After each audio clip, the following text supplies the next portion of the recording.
पहिली प्रतिक्रिया काय? सर्वात आधी मी सगळ्या जनतेचे खूप खूप मनापासून आभार मानते, कारण की जेव्हा उमेदवारी मला महायुतीकडनं मिळाली त्यावेळेसही मी जनतेचे आभार मानले होते, कारण की ही उमेदवारी जनतेच्या आशीर्वादामुळे मिळाली होती आणि आज आपण जे काही निकाल बघताय ते सुद्धा जनतेच्या आशीर्वादामुळे तिसऱ्यांदा रावेर मतदारसंघामध्ये मला सेवे करायची संधी मिळते।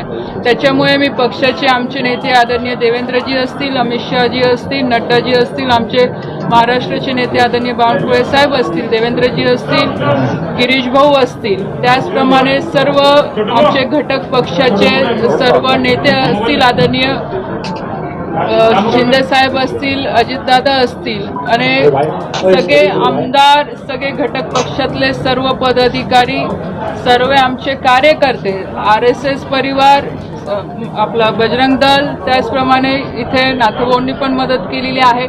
सगळ्यांचे खूप खूप मनापासून मी आभार मानते आणि ह्या सगळ्या याचं श्रेय आदरणीय मोदी साहेबांना जातं, कारण की आज आपण बघितलं असेल की मागच्या 10 वर्षामध्ये जे आम्हाला खासदारांना जी संधी दिली की मतदारसंघामध्ये जाऊन लोकांशी संपर्क करून, नेहमी संपर्कात राहून, जनतेच्या अडीअडचणीमध्ये सोबत उभं राहून जी काही शिकवण ह्या 10 वर्षामध्ये दिली, तर नक्कीच त्याचा परिणाम आज निकालाच्या स्वरूपामध्ये आपल्याला बघायला मिळतोय। आणि मी एवढीच जनतेला, जे काही जनतेने मला आशीर्वाद देऊन मतदानाच्या माध्यमातून निवडून दिलेला आहे, तर त्यांच्या विश्वासाला अजून चांगल्या पद्धतीने ह्या येणाऱ्या 5 वर्षात कसं काम करेल याच्यासाठी माझे पूर्णपणे प्रयत्न राहतील। जवळपास आत्ताचं अजून 2 की 3 राऊंड बाकी आहे। आतापर्यंत काही 2.5 लाखाच्या आसपास लीड दिसतोय, जो आता जे आकडेवारी आम्ही घेतो आहे, तर 2.5 लाखापर्यंत आतापर्यंत गेलेला आहे। काल 1 ते 1.5 लाख मिळेल असं म्हटलं होतं, आज मात्र त्याच्यापेक्षा जास्त मिळताना दिसतंय। बघा, शेवटी एक अंदाज असतो। मी कालही तुम्हाला बोलली की एक्झिट पोलवर खूप न जाता एक अंदाज आपण सांगत असतो, तर 1 ते 1.5 लाखाचा मी अंदाज माझ्या बाबतीमधला तिथे व्यक्त केला होता, पण आज अपेक्षेपेक्षा पण जास्त लीड मला मिळालेला आहे, त्याचा आनंद आहे। तिकीट कापलं जाईल अशी खूप चर्चा होती तिकीट मिळण्याच्या पूर्वी मोठ्या।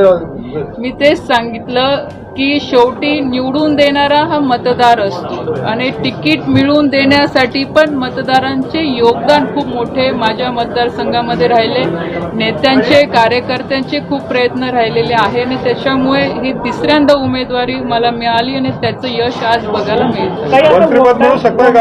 महिला सहकारी सोबत असणार कोणते कामं जास्त करून प्राधान्य असेल आपलं? आणि मी सगळ्यात याच्यामध्ये एक प्रामुख्याने सांगेल की महिलांचं पण मी खूप खूप मनापासून अभिनंदन करेल की यावेळेस दोघं मतदारसंघामध्ये आणि आपण संपूर्ण देशभराचं जर चित्र बघितलं तर महिलांची टक्केवारी मतदानामध्ये वाढलेली आहे। निश्चित त्याचा सुद्धा आम्हाला फायदा झालेला आहे। येणाऱ्या पुढच्या 5 वर्षामध्ये महिला सक्षमीकरणासाठी अजून काय चांगले प्रयत्न करता येतील त्याच्यासाठी माझे पूर्णपणे प्रयत्न राहतील, कारण मागच्या 10 वर्षामध्ये आदरणीय मोदी साहेबांनी महिला बचत गटाच्या माध्यमातून महिलांना सक्षम करायचं काम केलेलं आहे, ग्रामीण भागापर्यंत पोहोचायचं काम केलेलं आहे आणि आज आपण बघतोय की 50% आज हिस्सा मतदानामध्ये पण महिलांचा आहे आणि महिलांनी प्रामाणिकपणे त्यांचा जो वाटा आहे तो प्रामाणिकपणे त्यांनी म्हणजे जबाबदारी त्यांनी पार पाडलेली आहे आणि निश्चितच आम्हाला दोघं महिला उमेदवारांना त्याचा फायदा झालेला आहे। कोणत्या कामाला प्राधान्य देणार तुम्ही आता पुढच्या काळात? आपल्या जळगाव जिल्ह्याचा जर विचार केला आणि बुलढाणा माझ्या मतदारसंघात येतो, तर आधी जसं मी सांगितलेलं आहे की सिंचनावर ह्यावेळेस आम्ही जास्त भर देणार आहे, कारण आत्ताची काळाची गरज आहे। सिंचन हे पहिलं टार्गेट राहणार आहे आणि कामं बघा, किती विकास कामं केले तर ते न संपणारे असतात। प्राधान्य असे अनेक विषय आहे, मग महिलांचे विषय आहे, शेतकऱ्यांचे विषय आहे, रोजगाराचे विषय आहे, असे अनेक विषय आहेत जे आम्ही येणाऱ्या पुढच्या 5 वर्षामध्ये योग्य पद्धतीने त्याला न्याय द्यायचा प्रयत्न करू। घरातच आपल्याला विरोधक पाहायला मिळाले, दुसऱ्या पक्षातनं आपल्याला विरोध होता। बघा, ही निवडणूक आहे, आज प्रत्येकाने आपला आपला निर्णय घेतलेला आहे। मी माझा निर्णय आधी सुद्धा ठाम होता आणि त्याच निर्णयामुळे आज आपण बघतोय की जनता माझ्या पाठीशी राहिली, कार्यकर्ते पाठीशी राहिले, नेते माझ्या पाठीशी राहिलेले आहे। आज कोण कोणत्या पक्षात जाऊन काम करतं याच्यावर फरक पडत नाही. शेवटी ही एक विचारधाराची लढाई आहे आणि मी आदरणीय मोदी साहेबांच्या नेतृत्वाखाली काम करायचं नेहमी आधीपासून प्रयत्न केलेला आहे. एक आवड आधीपासून ती राहिलेली आहे आणि त्याच्यामुळे मी भारतीय जनता पार्टीमध्येच राहून माझं पुढचं भविष्य मी ठरवलेलं आहे. काही शेवटच्या टप्प्यात का होईना नाथाभाऊची खंबीर साथ तुम्हाला मिळाली, काय म्हणा? नक्कीच बघा, ह्या निवडणुकीमध्ये आपण बघितलं असेल की आदरणीय मोदी साहेबांवर विश्वास ठेवून अनेक नेते भारतीय जनता पार्टी सोबत आले आणि त्याच्यातले एक नेते आदरणीय नाथाभाऊ पण होते. त्यांनी सुद्धा शेवटच्या क्षणामध्ये मोदी साहेबांवर विश्वास ठेवून त्यांनी ह्या निवडणुकीमध्ये मदत करायचं एक आश्वासन दिलं होतं. त्यांनी सुद्धा मदत केली. या निवडणुकीमध्ये जसं मी आधी सांगितलं की प्रत्येकाचं काही ना काही खऱ्याचा वाटा आहे. प्रत्येकाने आपली आपली जबाबदारी समजून या राष्ट्राच्या निर्मितीसाठी आदरणीय मोदी साहेबांना तिसऱ्यांदा या देशाचं प्रधानमंत्री बनवण्यासाठी प्रत्येकाने कार्य केलेलं आहे. त्याच्यामुळे कोणी कमी जास्त असं म्हणता येणार नाही. प्रत्येकाचं योगदान ह्या सगळ्या निवडणुकीमध्ये राहिलेलं आहे. देशात मात्र अपेक्षित यश मिळताना बघत मिळत नाही. अजून पूर्ण निकाल आलेला नाहीये. मला असं वाटतं की संध्याकाळपर्यंत आपल्या समोर निकाल येईल आणि निश्चितच मला पूर्ण विश्वास आहे की यावेळेस सुद्धा जास्त म्हणजे 300च्या वर आम्ही पार नक्कीच करू. राज्यात फोडाफोडीच्या राजकारणाचा फटका बसला. विधानसभानी जी आकडेवारी पाहिली, मुक्ताईनगरमध्ये लीड चांगला आहे, रोहिणी खडसे कुठेतरी कमी पडल्या का? मी आता सांगितलं बघा, मुक्ताईनगर विधानसभेमध्ये नाथाभाऊंनी पण काम केलंय. तिथे स्थानिक आमदार जे आहे चंद्रकांत पाटील यांनी सुद्धा काम केलं आहे. भारतीय जनता पार्टीची सुद्धा तिथे ताकद आहे. आज माझं होमटाऊन आहे ते, त्याच्यामुळे माझे पण व्यक्तिगत संबंध सगळ्या जनतेशी तिथे आहे, लोकांशी आहे, कार्यकर्त्यांची मेहनत आहे.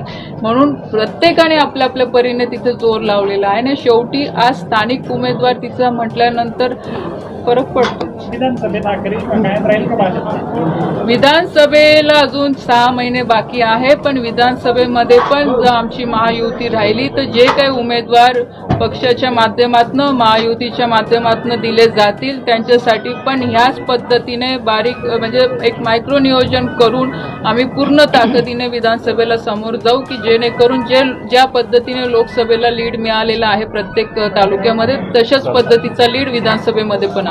शेवटचा प्रश्न, मंत्रिपदाची अपेक्षा आहे? सध्या फक्त जनतेची सेवा करायची अपेक्षा आहे.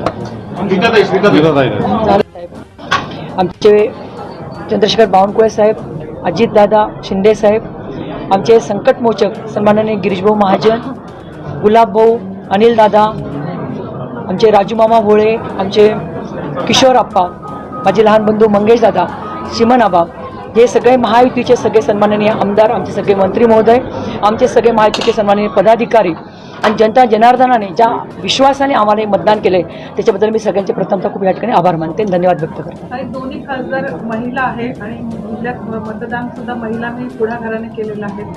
महिलांसाठी तुमचं काय धोरण असणार आहे? खऱ्या अर्थाने जर विचार केला जळगाव जिल्ह्याचा तर खूप मोठं मतदान महिलांच्या माध्यमातून या ठिकाणी झालंय. खरं म्हणजे रावेर लोकसभेला रक्षाताईंच्या माध्यमातून 3 वेळा तिसऱ्यांदा आता त्या खासदार होत आहेत. पण जळगाव लोकसभेच्या बाबतीत जर विचार केला तर आजपर्यंत महिलेला या ठिकाणी तिकीट दिलेलं नव्हतं. पहिल्यांदा या लोकसभेला कुठेतरी आज तिकीट दिलं जात आहे.